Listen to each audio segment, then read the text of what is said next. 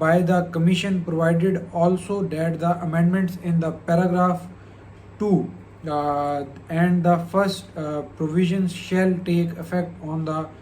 coming into force of article 202A for the respective high court।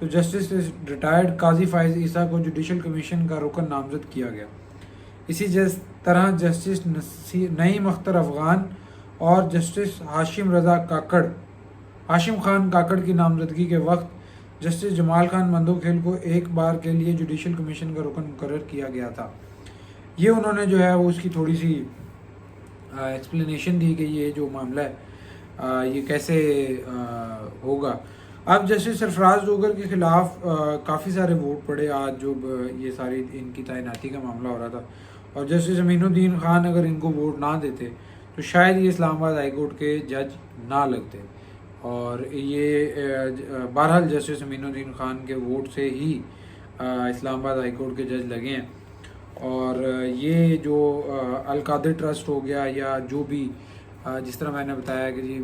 توشہ خانہ ہے یا 9 مئی کے کیسز ہیں وہ اسلام آباد ہائی کورٹ میں لگے ہوئے ہیں، تو اب جو ہے وہ ان کی تعیناتی سب سے زیادہ جو ہے وہ اہم گردانی جا رہی ہے کہ یہ جو ہیں وہ ایک اہم ترین جج کے طور پر سامنے آئیں گے۔ تو اب جو ہے کہا یہ جاتا ہے کہ جی جس طرح پی ٹی آئی کے وکلا ہیں سلمان اکرم راجہ ہوں، بیرسٹر گور ہوں، وہ کہتے ہیں کہ جی ہمیں پتہ ہوتا ہے کیا فیصلہ آنا ہے، فیصلہ ہمارے خلاف یا نہ، ہم تو صرف ایک خانہ پوری کے لیے یا ایک کیس کی پیروی کے لیے چلے جاتے ہیں کہ کوئی جو ہے وہ مزید اعتراض نہ اٹھایا جائے۔ تو اب وہ یہ جو ساری باتیں نا مسلم لیگ نون والے اس کو کس طرح سے ڈیفینڈ کرتے ہیں، وہ اس طرح سے ڈیفینڈ کرتے ہیں کہ جی آپ نے ثاقب نثار کے تھرو، جسٹس عمر عطا بندیال کے تھرو،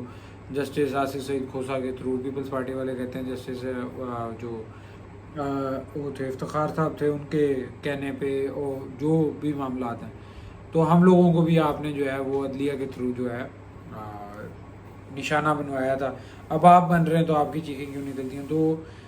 اس کے اوپر جو ایک چھوٹی سی اور بیسک سی بات ہے نا وہ یہ ہے کہ یہ چیزیں جو ہیں وہ this needs to be stop, اور یہ چیزیں جو ہیں وہ عدلیہ کو آزاد ہونا چاہیے، اور اگر عدلیہ آزاد نہیں ہوگی تو ایک عام آدمی جو ہے وہ کس کے پاس انصاف لینے کے لیے جائے گا۔ تو آج آپ ان کی مثالیں دے رہے ہیں، ماضی کے اندر یہ آپ کی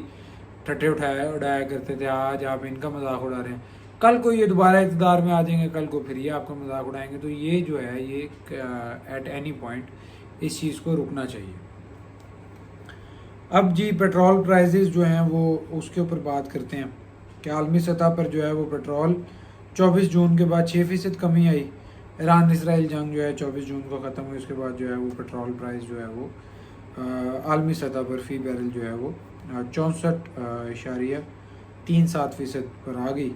اور عالمی سطح پر پیٹرول کی قیمتیں جو ہیں وہ سستی ہوئی ہیں، لیکن پاکستان میں بہرحال جو ہے وہ پیٹرول اور ڈیزل دونوں مہنگا ہو گیا۔ اب جو ہے وہ مسلم لیگ نون کی حکومت جو ہے وہ بڑی عمران خان صاحب پہ تنقید کیا کرتی تھی، خواہ وہ ہم بات کرتے ہیں میاں نواز شریف، میاں شہباز شریف اور مریم نواز کی۔ یہ لوگ کہتے تھے کہ جی وزیر اعظم چور ہو اور رات کے وقت ڈاکہ مارا جاتا ہے، شہباز شریف کہتے تھے کہ جی 70 پہ پیٹرول سستا کر دے حکومت کا کچھ نہیں جاتا، میاں مریم نواز کہتی تھی کہ جی نواز شریف نے جو ہے وہ اپنی حکومت کی قربانی دے دی لیکن پیٹرول مہنگا نہیں کیا۔ تو پیٹرول جو ہے وہ ایک ایسا معاملہ ہے پاکستان میں جس کے اوپر جو ہے میں یہ سمجھتا ہوں کہ سیاست نہیں ہونی چاہیے۔ وہ کیوں نہیں ہونی چاہیے؟ کیونکہ پیٹرول ہم اپنا تو جنریٹ کرتے نہیں ہیں، ہمیں باہر سے امپورٹ کرنا پڑتا ہے، پھر ہم IMF سے قرضہ لیتے ہیں۔ IMF سے قرضہ لیتے ہیں تو اس کے اندر کیا ہوتا ہے کہ جی جب IMF سے آپ نے قرضہ لیا ہے تو IMF کی مرضی سے آپ کا پیٹرول پرائز ہوگی۔ تو جب بے شک یہ ہیں یا بے شک اب والی اپوزیشن ہے یا یہ آج کی گورنمنٹ ہے، جب یہ اپوزیشن میں تھے یہ پیٹرول پرائز کے اوپر تنقید کرتے تھے کہ جی یہ پیٹرول مہنگا کر دیا، یہ کر دیا، وہ کر دیا۔ تو اس طرح کے معاملات جو ہیں وہ نہیں ہونے چاہیے۔ پیٹرول پرائز جو ہے وہ پاکستان نے حکومت کے بس میں نہ پہلے تھی، نہ اب ہے، اور نہ آنے والے دور میں ہوگی، کیونکہ ہم پیٹرول جو ہے وہ جنریٹ تو کرتے نہیں ہیں، پیٹرول ہمیں باہر سے منگوانا پڑتا ہے۔ اس کی وجہ سے جو ہے ہمیں پیٹرول پرائزز جو ہیں وہ IMF کی مرضی سے، کیونکہ ہم نے اسے قرضہ بھی لینا ہوتا ہے۔ اب جو ہے وہ کلائمیٹ کنٹرول لیوی ہے کوئی، وہ 2.50 روپیز کی وہ لگائی گئی ہے، جس کی وجہ سے جو ہے وہ پیٹرول مہنگا کیا گیا۔ تو اب یہ سارا معاملہ ہے، اور یہ آج کا ہمارا ویلاگ تھا۔ اگر ویلاگ پسند آئے تو ویڈیو کو لائک کیجیے، چینل کو سبسکرائب کیجیے اور بیل آئیکن کو پریس کیجیے۔ کمنٹ باکس میں اپنی قیمتی رائے سے ہمیں آگاہ کرتے رہیے۔ اللہ حافظ۔